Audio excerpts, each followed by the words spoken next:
शाबाश। अभी जो हमने डिस्कशन की कि जब आप इलेक्ट्रोलिसिस करते हैं और आपके पास एक सोल्यूशन है और उसमें इलेक्ट्रोड रख देते हैं, इधर देखिए बातें ना करें, और अगर यहाँ ऑक्सीडेशन हो, अगर इलेक्ट्रोड इलेक्ट्रॉन लूज करता है तो यहाँ ऑक्सीडेशन होगी और इस सेल को कहेंगे ऑक्सीडेशन हाफ सेल। कौन सा कहेंगे? Oxidation half cell. ये अगर आपके पास दूसरा सेल है और यहाँ पे भी कोई सोल्यूशन है और आपने इलेक्ट्रोड रखा है और यहाँ ये इलेक्ट्रॉन लेते हैं तो यहाँ रिडक्शन होगी और इस सेल को कहते हैं reduction half cell.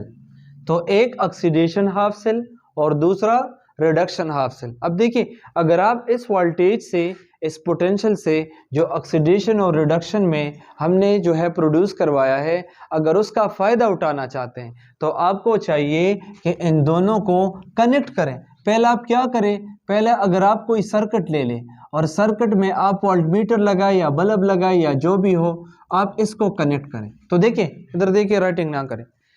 Anode electron lose करेगा, वो लूज इलेक्ट्रॉन जो है वो कैथोड की तरफ आएंगे।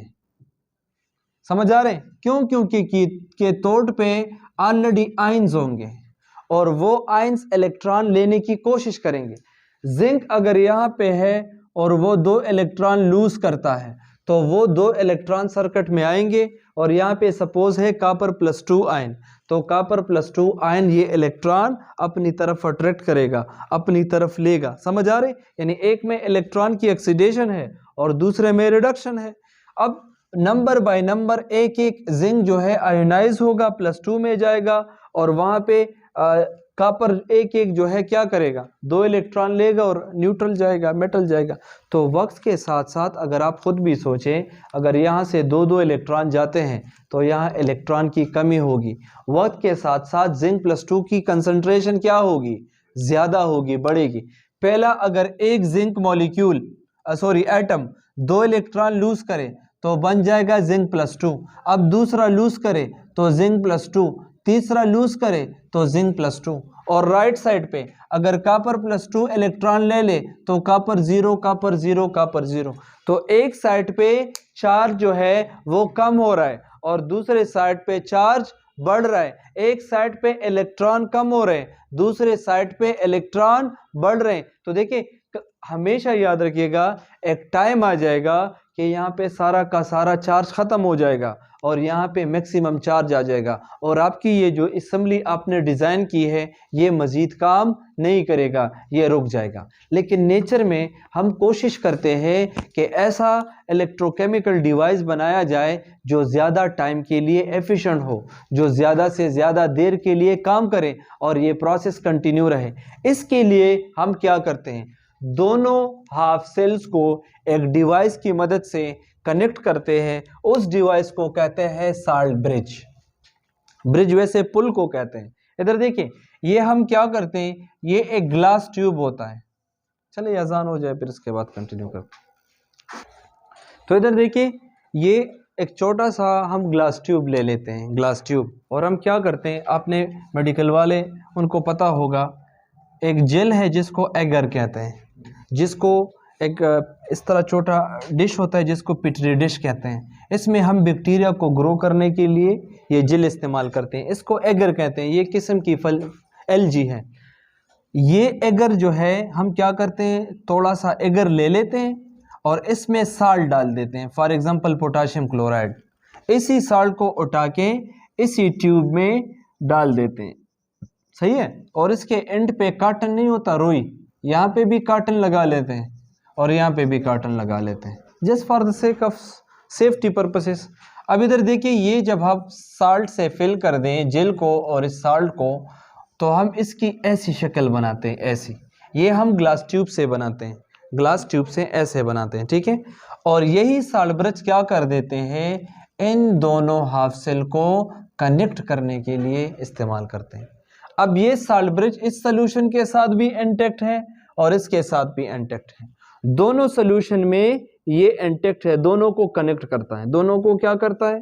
दोनों को कनेक्ट करता है। इधर देखें, साल्ट में 2 पार्ट्स हैं। साल्ट का एक है कैटायोनिक पार्ट और दूसरा है एनायोनिक पार्ट। 2 हिस्से हैं ना साल्ट के। अब इधर देखें, ये अगर आपके पास ऑक्सीडेशन हाफ सेल है और ये आपके पास रिडक्शन हाफ सेल है, इधर देखिए, शाबाश राइटिंग ना करें, यहाँ से अगर इलेक्ट्रॉन यहाँ पे आते हैं तो यहाँ पॉजिटिव चार्ज बढ़ेगा, और यहाँ इलेक्ट्रॉन आते हैं तो यहाँ नेगेटिव चार्ज बढ़ेगा। अब अगर यहाँ से चार्ज जाएगा, इसकी कंसंट्रेशन ज़्यादा होगी और वक्त के साथ साथ ये ज़्यादा होगी, एक वक्त आ जाएगा कि ये रिएक्शन स्टॉप हो जाएगा, तो हम साल्ट ब्रिज कनेक्ट कर देते हैं इसके साथ। क्या कनेक्ट करते हैं? Salt bridge. साल्ट के दो हिस्से हैं, एक केटायनिक है और दूसरा एनायनिक। इधर देखें, जैसे ही इलेक्ट्रॉन यहाँ से इस शेल में आएगा, यानी इस पार्ट में आएगा, तो यहाँ पॉजिटिव चार्ज है और नेगेटिव चार्ज की कमी आ जाएगी ना, उस कमी को पूरा करने के लिए साल्ट ब्रिज का आयन यहाँ पे आता है। समझ आ रहा है कि नहीं आ रहा?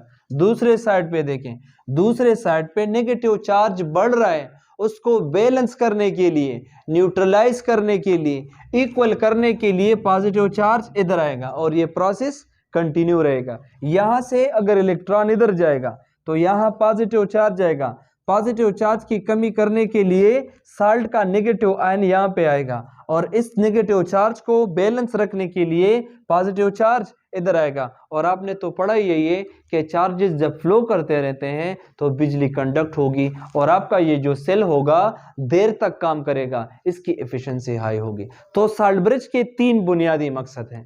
पहला बुनियादी मकसद है इलेक्ट्रिकल न्यूट्रलिटी, के दोनों को न्यूट्रल रखा जा सके, यहाँ पॉजिटिव चार्ज और यहाँ नेगेटिव चार्ज को न्यूट्रल रखा जा सके, दोनों जो है सॉल्यूशंस को बैलेंस रखा जा सके, क्योंकि हमेशा चीजें हाई से लो की तरफ जाती हैं, बाद में खत्म हो जाएगी। दूसरा पॉइंट, फ्लो ऑफ चार्ज बरकरार रखना चाहिए। इधर से इलेक्ट्रॉन चले जाएंगे, इधर आ जाएंगे, रिएक्शन खत्म हो जाएगा, मगर ये कंटिन्यू रहना चाहिए। तो इसी तरीके से इसको फ्लो ऑफ चार्ज को कंटिन्यू करवाने के लिए ये कंटिन्यू रखना चाहिए। और the third one is to balance the charge. अगर यहाँ पॉजिटिव चार्ज ज्यादा है, इसको बैलेंस करना चाहिए, उधर नेगेटिव चार्ज ज्यादा है, उसको भी बैलेंस करना चाहिए। तो जैसे ही इलेक्ट्रॉन यहाँ से जाएगा, पॉजिटिव चार्ज बढ़ेगा, उसको बैलेंस करने के लिए नेगेटिव आएगा, इधर नेगेटिव चार्ज बढ़ेगा और उसको बैलेंस करने के लिए पॉजिटिव आएगा। तो ओवरऑल अगर हम देखें तो हम कहते हैं ये एक वो डिवाइस है जिसको हम ऐसे डिजाइन करते हैं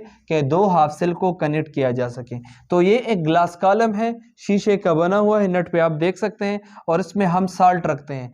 अब एक इंपॉर्टेंट पॉइंट है, हर साल्ट नहीं रखते, ये साल्ट है, पोटाशियम नाइट्रेट भी लेते हैं, कुछ और साल्ट भी हैं, लेकिन नॉर्मल और साल्ट नहीं रखते। इसका एक बुनियादी पर्पस है। इधर देखिए, साल्ट की सिलेक्शन कैसे करें, इसके लिए साल्ट ब्रिज के लिए साल्ट की सिलेक्शन क्या हो, तो रूल बेसिक ये है, ऐसे साल्ट की सिलेक्शन करें जिसकी मोबिलिटी ज्यादा हो, जिसके आयंस जो है वो मोबाइल हो, वो जल्दी से जल्दी इधर आ सके और जल्दी से जल्दी उधर जा सके। जैसे ही यहाँ पॉजिटिव चार्ज बढ़ेगा तो ये जल्दी इधर आ जाए, अगर नेगेटिव चार्ज डेवलप होता है तो जल्दी इधर आए। तो ऐसे साल्ट को सेलेक्ट करें जिसकी मोबिलिटी ज्यादा हो। और दूसरा रूल, फिर ऐसे भी आप सेलेक्ट करें, ऐसे साल्ट की सेलेक्ट करें कि जिसमें ये जो केटायन है और एनायन है, इसकी मोबिलिटी भी सेम हो। ऐसा साल्ट लेना चाहिए, ऐसा नहीं होना चाहिए कि एक कम मोबाइल हो और एक ज्यादा मोबाइल हो। अगर एक ज्यादा मोबाइल है तो वो जल्दी आ जाएगा, लेकिन वो दूसरे साइड पे जल्दी नहीं पहुंच पाएगा, तो न्यूट्रलिटी बरकरार नहीं रहेगी। तो ऐसा साल्ट ले ले जिसके आयन मोबाइल हो, और ऐसा साल्ट ले ले जिसकी मोबिलिटी कंपेरेबली इक्वल हो, ताकि जल्दी से जल्दी एक ही टाइम पे दोनों आ सके और दोनों को बैलेंस कर सके। इसके साथ ओवरऑल साल्ट ब्रिज खत्म हो जाता है।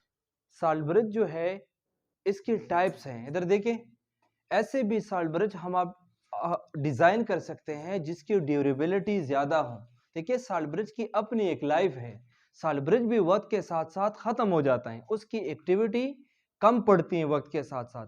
तो साल्ट ब्रिज एक स्पेसिफिक ड्यूरेशन के लिए काम करता है। ये नहीं है कि एक साल्ट ब्रिज आपने डिजाइन किया बस ये सालों साल काम करता रहेगा, नहीं, उसकी अपनी एक लाइफ स्पेन है, और उसी लाइफ स्पेन के हवाले से आप साल्ट ब्रिज के डिफरेंट डिजाइन बना सकते हैं।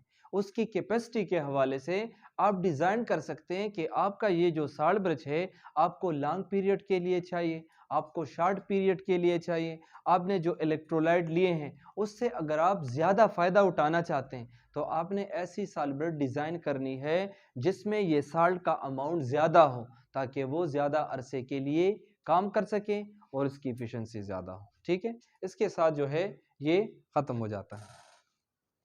अच्छा, सेल रिप्रेजेंटेशन क्या है?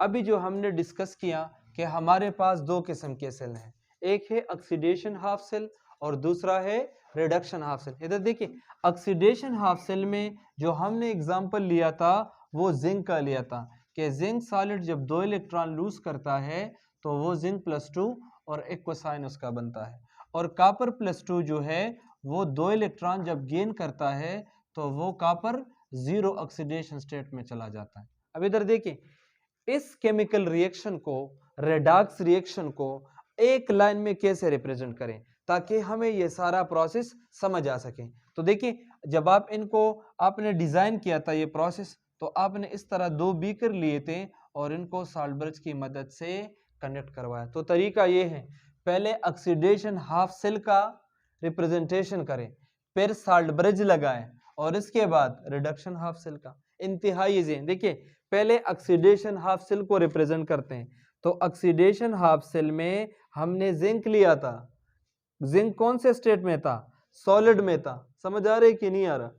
ये जिंक, इसने 2 इलेक्ट्रॉन लूज किए तो फिर लाइन लगाए, ये जिंक सॉलिड से जिंक +2 में चला गया है और एक्वस सोल्यूशन में कितने मोलर का? 1 मोलर का। इस टीपी पे हमेशा हम इसकी कैलकुलेशन करते हैं। तो ये बात खत्म हुई। अब ये सारा रिएक्शन लिखने की जरूरत नहीं है, बस ये ऑब्वियस है कि जिंक +2 में चला गया। अब किसकी बारी है? सॉल्ट ब्रिज की। तो सॉल्ट ब्रिज के लिए है 2 लाइंस। तो सिंपल सी बात है। अब रिडक्शन साइड पे चले जाए। रिडक्शन साइड पे पहले क्या है? कॉपर है। तो आप लिखें कॉपर +2 और इसके एक्वासाइन, और इसकी कंसंट्रेशन कितने मोलर सोल्यूशन में है? 1 मोलर। और फिर लाइन लगाए, ये किस में कन्वर्ट हुआ है? कॉपर +2 में, सॉलिड में। इसको कहते हैं सेल रिप्रेजेंटेशन। किसी भी रिडॉक्स रिएक्शन की हम इस तरीके से रिप्रेजेंटेशन करेंगे। इसके साथ ये खत्म हो जाता है।